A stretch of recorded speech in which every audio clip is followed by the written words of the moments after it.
कभी पाकिस्तान से शरणार्थी के तौर पर गुजरात आने वाले असुमल थौमल हरपलानी साइकिल की दुकान पर काम करता था। साइकिल रिपेयरिंग से लेकर चाय की दुकान चलाना, फिर तांगे चलाने से लेकर अचानक गुरु बन जाना, फिर नाम बदलकर आसूमल से आसाराम बापू बनना और फिर उसी आसाराम बापू को रेप केस में उम्र कैद की सजा होती है। वो आसाराम जिसके कभी करोड़ों अनुयायी होते थे, जिसके एक इशारे पर बड़े बड़े राजनेता भी नतमस्तक हो जाते थे। इस रेपिस्ट आसाराम बापू की असली कहानी और साम्राज्य का अंत 16 साल की एक नाबालिग लड़की के बयान से शुरू हुआ था। उस रेप पीड़िता ने जो पुलिस के सामने बयान दिया था, उसके बाद आसाराम के खिलाफ और केस आते गए। आज जानते हैं कि आखिर 16 साल की उस लड़की ने आसाराम बापू के खिलाफ अपने बयान में क्या कहा था। उसने ऐसा क्या सच उजागर किया था जिसे जानकर पुलिस अफसरों की भी रूह कांप गई थी। 16 साल की उस लड़की ने पुलिस को दिए बयानों में कहा था कि मैं संत श्री आसाराम जी के गुरुकुल परासिया रोड मध्य प्रदेश के छिंदवाड़ा में 12वीं क्लास में पढ़ती हूँ। मेरे परिवार में मैं, पापा, मम्मी, बड़ा भाई और छोटा भाई है। मैं हॉस्टल में रहती थी। अचानक एक दिन मुझे चक्कर आया। तब मेरी हॉस्टल वार्डन शिल्पी ने बताया कि मेरे ऊपर भूत प्रेत का साया है। उसने कहा कि इस बारे में मैं आसाराम बापू से बात करूंगी। 7 अगस्त 2013 को फिर उसी वार्डन शिल्पी ने मेरे घर फ़ोन किया और बताया कि आपकी बेटी की तबीयत खराब है। ये भी कहा कि इसे किसी बड़े शहर में ले जाकर इलाज कराएं। 8 अगस्त 2013 की रात 10 से 11 के बीच मेरे मम्मी पापा दोनों गुरुकुल आ गए। अगली सुबह यानी 9 अगस्त 2013 को मम्मी पापा दोनों हॉस्टल पहुंचे। उस समय दोनों की हॉस्टल वार्डन शिल्पी से बात हुई। उस शिल्पी ने बताया कि आपकी बेटी के ऊपर किसी भूत प्रेत का साया है। उसने ये भी कहा कि इस बारे में मैंने बापू जी को बता दिया है।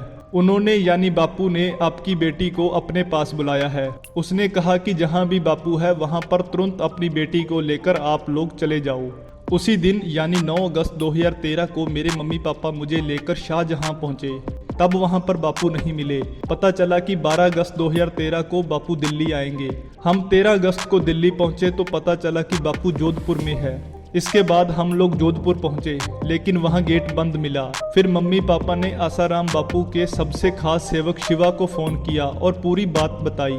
इसके बाद गेट खोला गया। हम अंदर चले गए। बापू कुर्सी पर बैठकर सत्संग कर रहे थे। हम भी वहीं पर बैठ गए।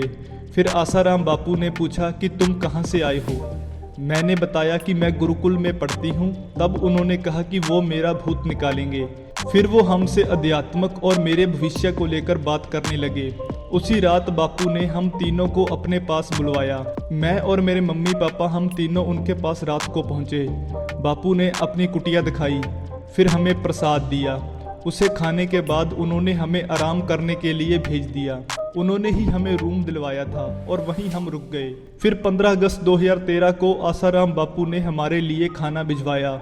उसे हमने खाया। फिर बापू ने हमें अपनी कुटिया में बुलवाया। वहां पहुंचे तो मेरे मम्मी पापा से उन्होंने कहा कि आप लोग गेट के पास बैठकर ध्यान करना और फिर यहीं से चले जाना। इसके बाद बापू ने मुझे कुटिया के पीछे एक चबूतरे में बैठा दिया। वहां पर एक गिलास दूध दिया और पीने को कहा। इसके बाद उन्होंने मम्मी पापा से कहा कि आप लोग यहाँ से जा सकते हैं। थोड़ी देर बाद पापा चले गए, लेकिन मम्मी वहीं पर बैठी रही। इसके बाद बापू सामने वाले दरवाजे से अंदर चला गया और लाइट बंद कर दी। इसके बाद उसी कुटिया के पीछे वाले दरवाजे से मुझे अंदर बुलाया। मैं अंदर गई तो उसने मुझे अपने पास बिठाया और मुझसे बातें करने लगा। फिर मुझसे कहा कि अपने माँ बाप को देखकर आओ कि वो क्या कर रहे हैं। मैं बाहर आई। फिर अंदर जाकर बताया कि माँ बैठी है और पापा चले गए हैं। ये सुनकर उसने कमरे को लॉक कर दिया। फिर मुझसे छेड़छाड़ करने लगे। मैं चिल्लाने लगी तो धमकी दी। बोला कि वो मेरे माँ बाप को जान से मरवा देगा, इसलिए चुप हो जाओ। मुझे धमकाकर मेरा मुंह बंद करा दिया। उसने पहले मुझे चूमा, फिर मेरे साथ जबरदस्ती करने लगा। मैं रोने लगी तो उसने मेरा मुंह दबाकर चीखें बंद करा दी। ये सब कुछ करीब 1.5 घंटे तक चला। उसने 1.5 घंटे तक मेरे साथ जबरदस्ती की। रूम के बाहर उसके 2 से 3 सेवक खड़े थे। जैसे ही मैं बाहर आई तो उन्होंने भी मुझे धमकी दी। बोला कि इस बारे में किसी को कुछ नहीं बताना। मैं वापस अपनी माँ के पास अपने रूम में आ गई। अगली सुबह यानी 16 अगस्त 2013 को आसाराम बापू वहां से दिल्ली के लिए निकल गए।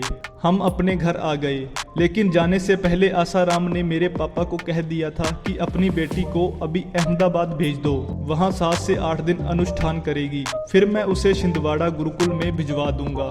इस घटना के बाद मैं वहां नहीं गई। मैं अंदर से डरी हुई थी, बस किसी तरह घर जाना चाहती थी। घर पहुंचकर मैंने अपने माँ बाप को पूरी बात बता दी, जिसके बाद नाबालिगा ने पुलिस को बयान देकर आसाराम के खिलाफ मुकदमा दर्ज करवाया। अब जानते हैं कैसे आशुमल से बना आसाराम बापू। रेपिस्ट आसाराम बापू का असली नाम आशुमल थाउमल हरपलानी है। आसाराम बापू का जन्म पाकिस्तान के सिंध प्रांत में अप्रैल 1941 में हुआ था। जिस गांव में आसाराम बापू का जन्म हुआ था उसका नाम बैरानी गांव है। इसके जन्म के 6 साल बाद 1947 में भारत पाकिस्तान का विभाजन हुआ। उस समय इसका परिवार अहमदाबाद में आ गया। शुरुआत में इसके परिवार के लोग साइकिल की दुकान चलाते थे, उसमें आशुमल भी काम करता था। फिर तांगा भी चलाने का काम किया। फिर किशोर अवस्था में सिंधी संत लीला शाह बाबा का ये अनुयायी बन गया। कहते हैं कि संत लीला शाह ने ही इसका नाम आसाराम किया था। हालांकि कुछ लोग ये भी कहते हैं कि सिंधी संत लीला शाह ने आसाराम की जिद्दी और मनमोजी होने को देखते हुए उसे कभी भी संत के रूप में स्वीकार नहीं किया था। आसाराम ने अपनी बायोग्राफी में दावा किया है कि वो 3री कक्षा तक पढ़ा है। आशुमल से आसाराम बनने के बाद इसने सन्यासी का सफ़ेद चोला पहनकर धीरे धीरे गरीबों को अपने साथ जोड़ा और फिर करोड़ों अरबों का साम्राज्य खड़ा कर लिया। लेकिन 16 साल की इस लड़की के साथ हुई रेप की घटना के बाद आसाराम की असलियत दुनिया के सामने आ गई और वो उम्र कैद की सजा काट रहा है। दोस्तों, ये थी आसाराम बापू के रेपिस्ट बनने की कहानी। उम्मीद करते हैं कि ये वीडियो आपको पसंद आएगी। ऐसी ही इंटरेस्टिंग स्टोरीज देखने के लिए हमारे चैनल को जल्दी से सब्सक्राइब कर दें।